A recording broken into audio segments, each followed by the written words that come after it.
My name is Sully Baby. Today I'm going to be running you guys through a very easy dumbbell only leg workout, really to target the glutes and overall like the hammies mostly and the quads. It's going to be only dumbbell specific, very easy if you can do it at home. We're going to start out first and foremost with sumo squats, okay? So we're going to take our weight. I preferably suggest you guys push yourself to failure if you can. Take a weight that you can do multiple reps in. If you come to the 8 count rep, it's kind of where it's pushing a little harder. That's how you know like you can really like count that like progressive overload. For this video purpose, so I can speak, we're gonna do a 20-pound weight. So we're going to start out with our feet, wide stance distance. The dumbbell is going to be right in, here in between, you know what I mean? And we're going to squat down. Our knees and our ankles are going to be exactly a 90-degree angle with our leg. And we're going to go down 2 pulses, up, don't fully extend, down again, 2 pulses, really contracting in your glutes. We're gonna do this for 3 sets, and you're from 12 to 15, okay? Hold, come back up.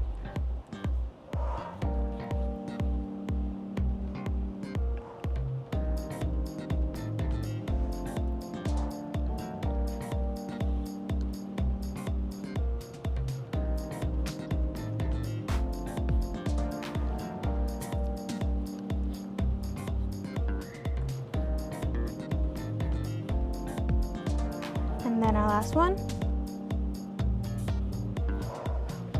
And then we're gonna do that for 3 sets. And for our next movement, we're gonna do a glute biased RDLs. We're incorporating cardio into this workout, you know what I mean? So we're gonna grab our 2 weights positioned at our feet.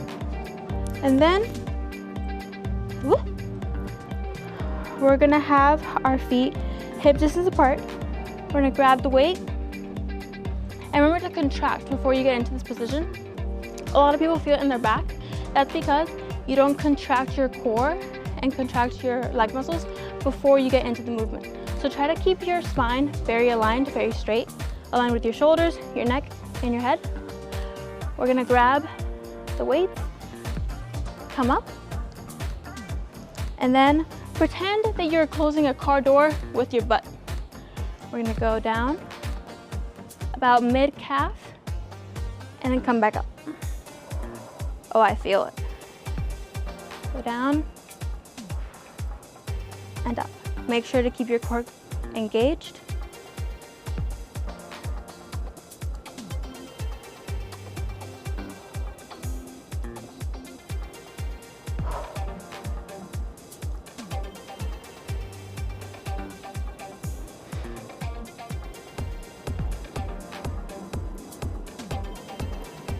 And we're gonna do this 3 sets of 8 to 10.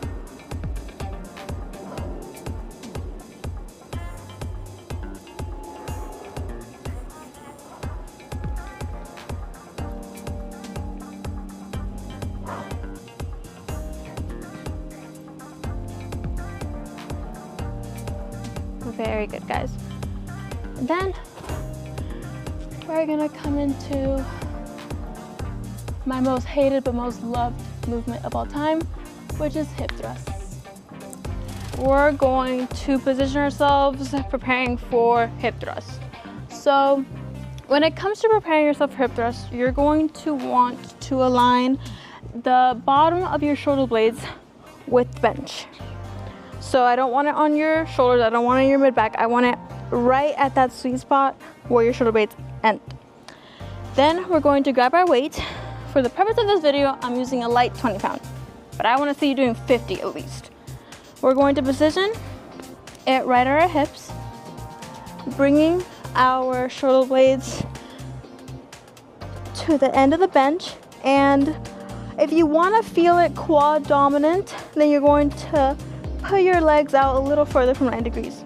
You want to feel it in the hamstrings, you're going to put them a little bit closer. To feel in your glutes, we're going to want a perfect 90-degree angle with our legs. Knees, ankles. told you so. Now from here, we're gonna do, actually, I misspoke.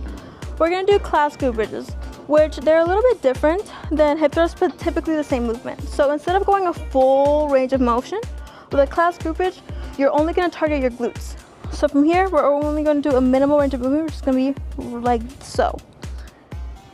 And really engage your glutes at the top. Keep like a neutral pelvis and extend your back to really feel it within that gluteus maximus. So we're gonna do this for 3 sets of 8 to 12. And extending. Make sure you breathe while you're doing these positions. If you want to feel it more in your glutes and you can't really grab that intermuscle connection, extend your toes outward.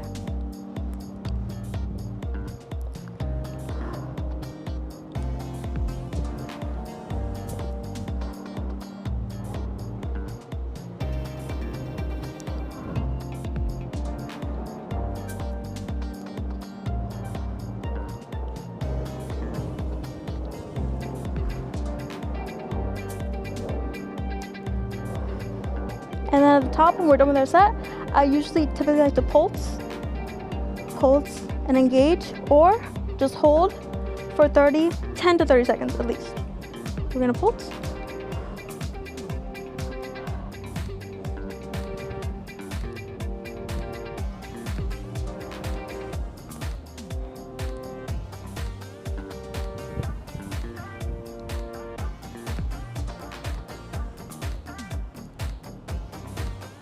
And we're gonna pulse or hold till failure. It's only a 12-pound weight, so we could be here all day. Once we're done with our calf glute bridge, we're going to switch into B stance hip thrust. So that's how we're really gonna target. If you have, like me, my left quad is a lot more dominant, not quad, my left glute is a lot more dominant than my right. So this is how I really make sure that I'm targeting all muscle groups to really perform a really balanced physique and workout. So we're just going to extend our opposition leg, have our dumbbell positioned right in that little pad that's on top of our hips, and then we're going to have that full range of motion. So we're going to go down and up, down and up. So you see how this is a little bit different than the calf glute bridge. With the calf glute bridge, we were only going to here or so. With the hip thrust, we're going all the way down, really reaching that full range of motion. Make sure to keep your core engaged.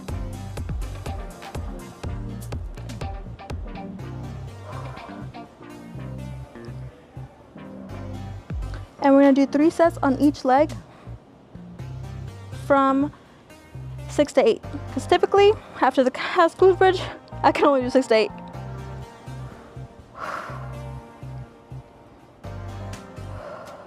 And then we're gonna do the same thing here.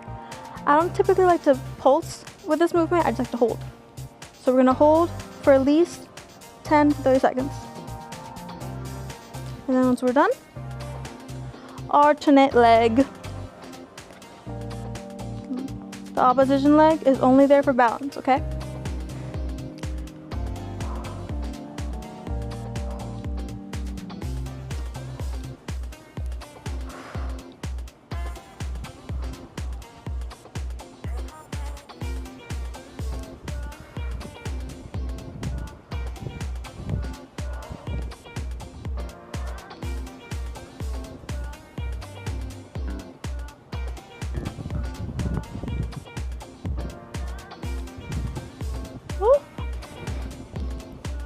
And then, my little munchkins, once we are done with that, I want you guys to shoot over to my hip mobility stretch because it is good for before workout and after workout, just to decrease muscle fatigue and muscle soreness the next day.